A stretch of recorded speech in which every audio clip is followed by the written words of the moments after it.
बेकारे हो अरे दिलवा टूटले बजना बेकारे हो दिलवा टूटले बजना हो जाला जिंदगी बेकारे हो दिलवा टूटले बजना हो जाला जिंदगी बेकारे हो दिलवा टूटले बजना टूटले बजननी दिलवा टूटले बजननी टूटले बजननी दिलवा टूटले बजननी हां जी हां बहुते दर्द देला बहुते दर्द देला प्यारे हो टूटले बजना बहुते दर्द देला प्यारे हो दिलवा टूटले बजना काहे हम देखले वाले अनुभव पौले वाली शिवानी का तारा से तो मजाक करी ले सही बात हक बा छतिए में रहे वाला अरे कोई देला छो हो अरे मौसम के नियन लोगवा जाला बदल हो जाला बदल हो बदल हो जाला बदल हो ओकरा खातिर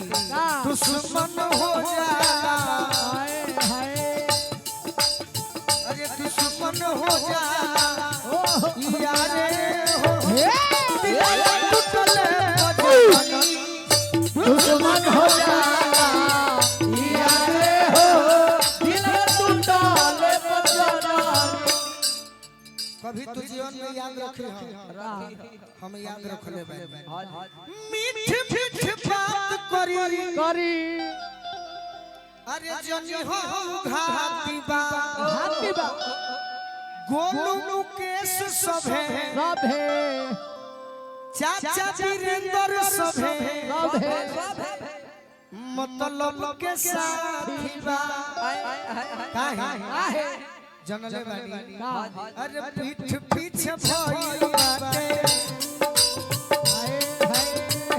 पीठ पीछे भइल बाटे वारे हो दिलवा टूटले बजना वारे हो दिलवा टूटले शिवानी हमारे कुणाल जी के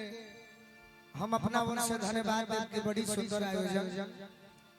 और ओकरा बाद वेल भोजपुरी में वो गीत गौले रहले बड़ी जमेला बाकी टाइम कहां बा उतना गीत गाई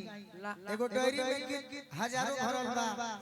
औने उ दुख में रहेले कौन गीत शत्रुघ्न भैया कौन ए शत्रुघ्न भैया अरे घर नहीं खाया कहे तो करता रया जाऊ घर नहीं खाया कहे तो करता रया जाऊ कवना सब दुनिया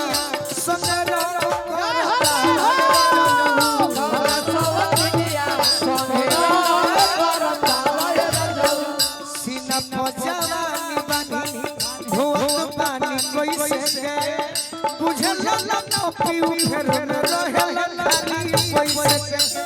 बुझल न पीऊ खाली रहल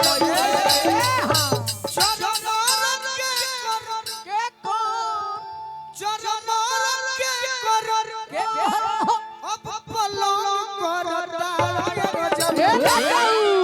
चाहे असरा तू देके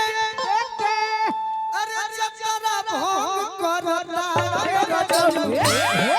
तो कवना सब दुनिया संगे करता हे मुके कवना सब दुनिया